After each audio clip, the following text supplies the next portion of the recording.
그거 알아? 광화문 일본 대사관 앞에서는 매주 수요일마다 집회가 열리는데 집회 횟수가 무려 1000번을 넘었대. 이 수요 집회에서는 1992년부터 30년 넘게 위안부 문제 해결을 외치고 있어. 근데 뭔가 이상하지 않아? 우리나라는 이미 1965년에 한일 기본조약을 맺고 일본의 식민 지배에 대한 손해배상을 청구했었거든. 그런데 왜 일본군 위안부와 강제징용 피해자 문제는 진상규명도 배상도 이뤄지지 않은 걸까? 수십 년이 지난 지금까지도 왜 위안부 피해자들이 직접 거리에 나와야 하는 걸까?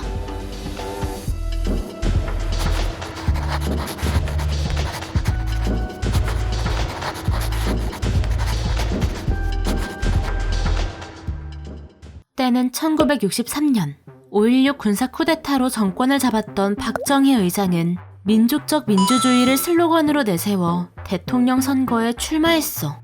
그리고 민생 문제를 해결하기 위해 경제개발 5개년 계획을 추진하겠다고 했지. 그렇지만 추진 자금이 모자랐던 박정희 정부는 일본에게 식민 지배에 대한 배상금을 받아 경제발전 자금으로 삼으려 했어. 박정희 대통령 이전에도 한일 회담은 있었어. 그렇지만 한일 회담 때 일본이 식민 지배했기 때문에 한국에 이익이 되었다는 등 망언을 서슴지 않았지. 이런 일본의 고압적인 자세에 이승만 대통령이 강하게 반발해 한일 회담이 결렬되기도 했어.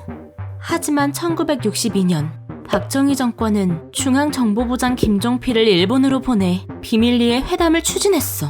이 회담에서 일본 회상 오히라 마사요시는 돈은 줄 수 있지만 독립축하금, 경제발전 지원금 명목으로 주겠다라고 제안했대. 강제 동원과 식민 지배에 대해 미안해하고 사과하는 자세는 찾아볼 수 없었지.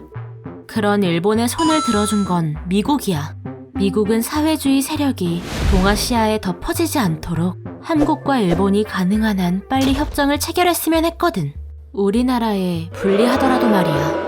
우리나라 국민과 야당은 해양 주권선인 평화선을 양보하는 등 굴욕적인 한일협정 체결에 반대하고 있었지만 박정희 대통령은 한일회담을 밀어붙였어.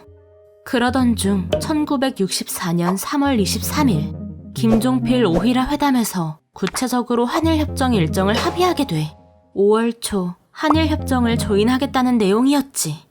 한일협정이 눈앞에 다가오자 야당은 곧 전국적 유세에 들어갔고 학생들도 들고 일어나기 시작했어. 3월 24일 약 5천여 명의 대학생이 가두 시위를 하며 성명서와 결의문을 발표하고 김종필과 일본 총리를 상징하는 허수아비를 불태웠지.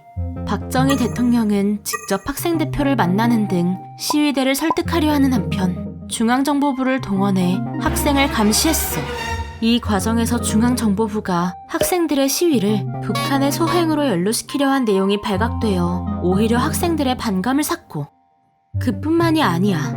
박정희 정부가 한일협정 체결을 두고 불법 정치자금을 수수하고 각종 부정부패를 저질렀다는 의혹도 불거졌지. 이때부터 학생들은 단지 한일협정만을 반대하는 게 아니라 박정희 정부를 반대하는 움직임을 보이기 시작했어. 그리고 5월 20일 민족적 민주주의 장례식이 열렸어. 학생들은 박정희 정부가 내세웠던 민족적 민주주의는 죽었다며 수천 명이 결집한 가운데 관을 어깨에 메고 장례식을 진행했어. 그리고 시청 앞에서 관을 태우기 위해 교문을 나서 행진했지. 경찰들은 최루탄을 던지며 시위대를 막아섰고, 이날 이후 대학생들의 저항은 점차 커지기 시작했어. 5월 30일부터는 대학생들 사이에 유례없는 집단 단식 농성이 시작됐지. 6월 3일 수만 명의 학생과 시민들이 박정희 정권 퇴진을 요구하며 거리로 쏟아져 나왔어. 1960년 4월 혁명 이후 최대의 시위였지. 박정희 정권은 시위대를 막기 위해 6월 3일 저녁 8시부터 비상계엄을 선포했어. 군대를 동원한 거야. 비상계엄으로 1964년 한일협정 반대운동은 점차 불씨가 꺼지기 시작했어. 그렇지만 체결 직전이었던 한일협정을 잠시나마 멈춰낸 건 틀림없이 대단한 일이지.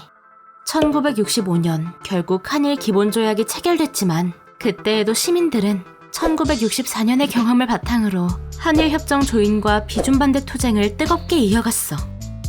박정희 정부가 시민과 학생들을 탄압하며 강제로 이뤄낸 한일협정은 지금까지도 과거 청산의 발목을 잡고 있어. 식민지 시기 일본 전쟁에 강제 동원된 피해자들은 그에 대한 배상을 거의 받을 수 없게 됐거든.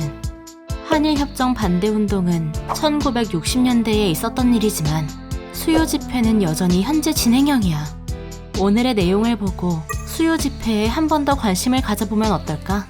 우리의 작은 행동이 모여 잘못 쓰인 역사의 한 페이지를 바로잡을 수도 있는 거니까.